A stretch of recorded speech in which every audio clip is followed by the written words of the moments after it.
இப்போ வந்து கிறிஸ்மஸ் அடுத்து நியூ இயர் எல்லாம் வருது இல்லையா, அதனால என் பொண்ணு ஹோம் பேக்கராக இருக்கா. நம்ம அதனால் ஒரு கேக் பண்ணலான்ற ஐடியாவில் இருக்கிறோம். அது அப்படியே ஒரு வீடியோ போட்டால் நல்லா இருக்குமே, ஒரு விளாக் மாதிரி அப்படின்னு சொல்லி யோசிச்சோம் போது சரி பண்ணலான்னு சொன்னாங்க. அதான் இப்போ பண்ண போகிறோம். பிளெயின் கேக் தான் இன்றைக்கி பண்ண போகிறோம்.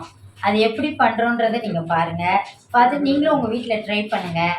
ட்ரை பண்ணிவிட்டு எங்களுக்கு நல்லா இருந்துச்சான்னு கமெண்ட் பண்ணுங்கள். ஸோ இப்போ கேக் பண்ணுற வீடியோக்கு போகலாமா? வாங்க கேக் பண்ணுறதை பார்க்கலாம். அதுக்கு முதல்ல நம்ம ஒரு 6 முட்டை எடுத்துக்கிறோம்.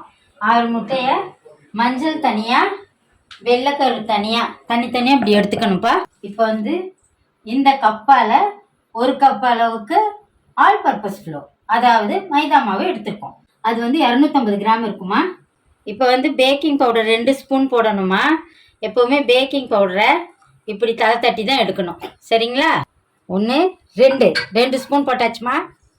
இப்போ வந்து கேக்கோட டேஸ்ட்டை கொஞ்சம் தூக்கி கொடுக்கறதுக்கு கொஞ்சம் சால்ட் போடணும்.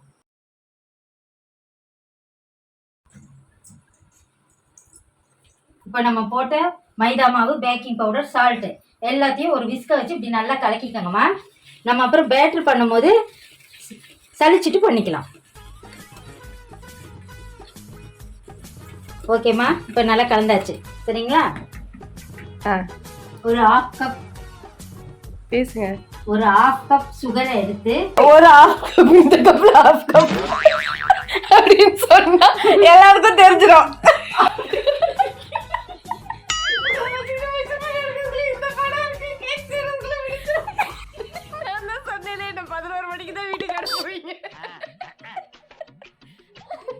இந்த கப்ல ஒரு 1/2 கப் சுகர் எடுத்து தனியா வச்சிருங்க. இன்னொரு கப் இதுல ஒரு கப் எத்தனை கிராம் போட்டுருக்கு? 125 ml. சரி, இந்த கப்ல 1 கப் சுகர் எடுத்து தனியா வச்சிருங்க. Violet colour cup.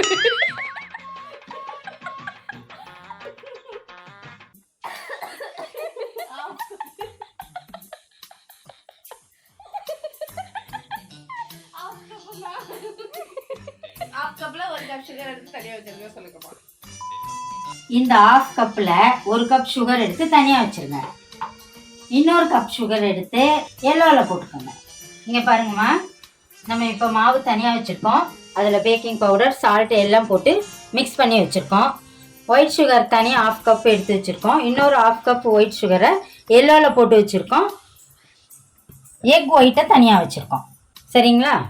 இப்போ பாருங்கம்மா, ரீஃபைண்ட் ஆயில் நம்ம சுகர் எடுத்தோம் இல்லையா, அதே அந்த 1/2 கப்பால் 1 கப் அளவுக்கு ரீஃபைண்ட் ஆயில் இந்த எல்லோவில் சுகர் போட்டிருக்கோம் இல்லையா, அது மேலேயே ஊற்றிக்கங்க.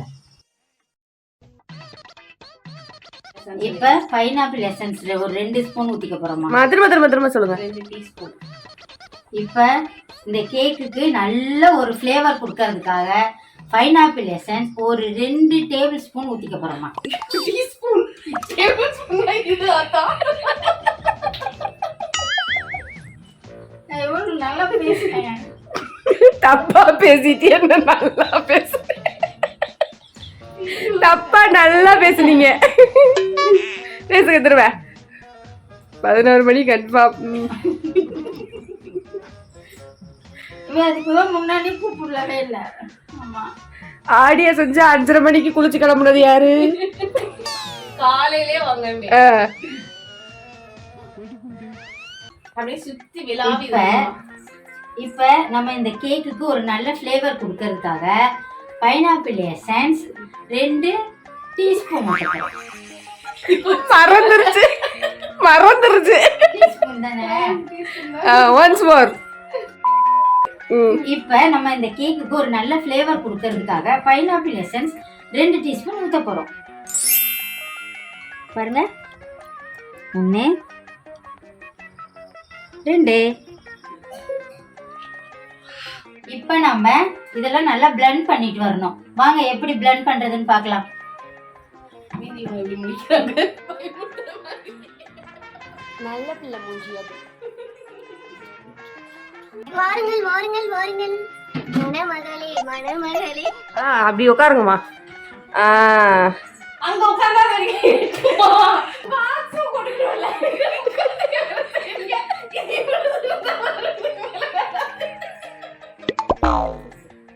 கொஞ்சம் பக்கம் இருந்தாதா என்ன? சேர கிட்ட போட்டு உட்காருங்கம்மா.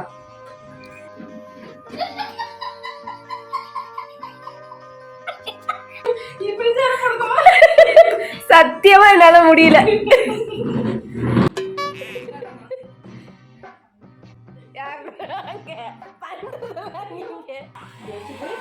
உள்ள விட்டு அப்படியே சுத்தணும், அவ்வளவுதான். பயப்படாம பண்ணுங்க. அப்படியே சுத்துங்க. அவ்வளவுதான், இதுதான் வைக்கிறீங்க. இப்போ இந்த எக் ஒயிட்டை 1 மினிட் இந்த மாதிரி பீட் பண்ணதுக்கப்புறம் நம்ம சுகரை ஒரு 3 தடவையாக கொஞ்சம் கொஞ்சமாக சேர்க்கணும்ப்பா. பாருங்கள்,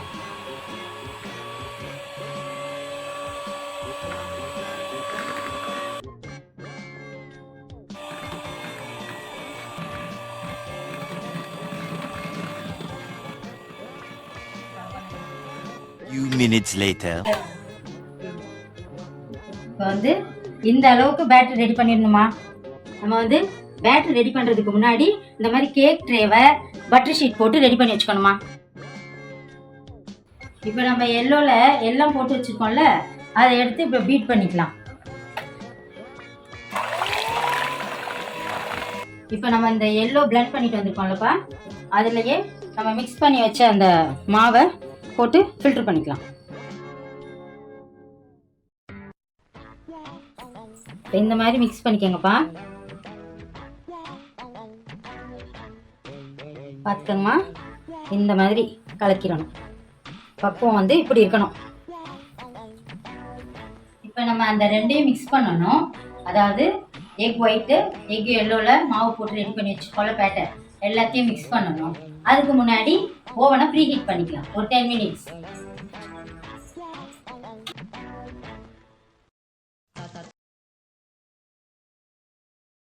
இப்போ இந்த ஒயிட் பீட் பண்ணி வச்சுக்கோம் இல்லையா, இதை ஒரு 3 பாகமாக பிரிச்சுக்கணுமா. ஃபஸ்ட்டு ஒரு பாகத்தை எடுத்து நம்ம இந்த எல்லோ பீட் பண்ணதில் போட்டுக்குவோம். இப்படி கலந்து விட்டுக்கணும், ரொம்ப அழுத்தி கலக்கக்கூடாது. இப்போ நம்ம எல்லாத்தையும் மிக்ஸ் பண்ணியாச்சுமா. பார்த்துக்கோங்க, இந்த அளவுக்கு இருக்கணும். மாவை எடுத்து இப்படி விட்டோம்னா இப்படி படிப்படியாக மடியணும், அதான் பக்குவம். இப்போ நம்ம கேக்கில் போடுறதுக்காக கொஞ்சம் டூட்டி ஃப்ரூட்டி எடுத்துருக்கோமா. அதில் ஒரு 1/2 ஸ்பூன் மைதா மாவு போட்டுக்கலாம். போட்டு இப்படி நல்லா மிக்ஸ் பண்ணி வச்சுக்கலாமா. ஏன்னா டூட்டி ஃப்ரூட்டியை நம்ம சும்மா போடும் போது அதோட வெயிட் காரணமாக பேட்டருக்கு அடியில் போய் எல்லாம் நின்றுக்கும். இந்த மாதிரி மைதா மாவு போட்டு நம்ம பரட்டிட்டு போடும் போது மேலேயே நின்றுக்கும். அப்போ நல்லாயிருக்கும் நம்மளுக்கு பார்க்குறதுக்கு. இது ஒரு டிப்ஸ். நம்ம மைதா மாவில் பரட்டி வச்ச டூட்டி ஃப்ரூட்டியும் சேர்த்து மிக்ஸ் பண்ணிக்கலாம்.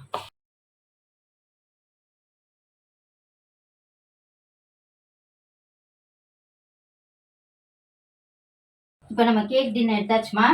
நம்ம ரெடி பண்ணி வச்சுருக்க பேட்டரை அதில் ஊற்ற வேண்டியதான்.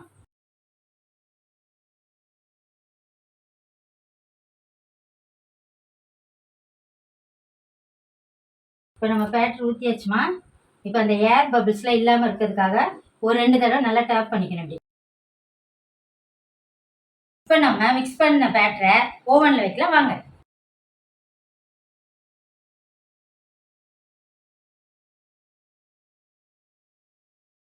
இப்போ நம்ம டைமிங் ஒரு 30 நிமிஷம் வச்சுக்கலாமா.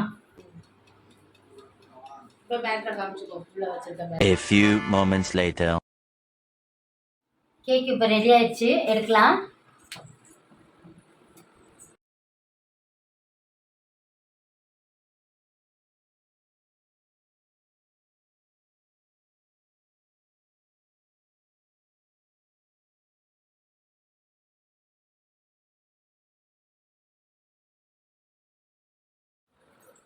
ஃபைனலாக நம்ம கேக் பண்ணி முடிச்சாச்சு.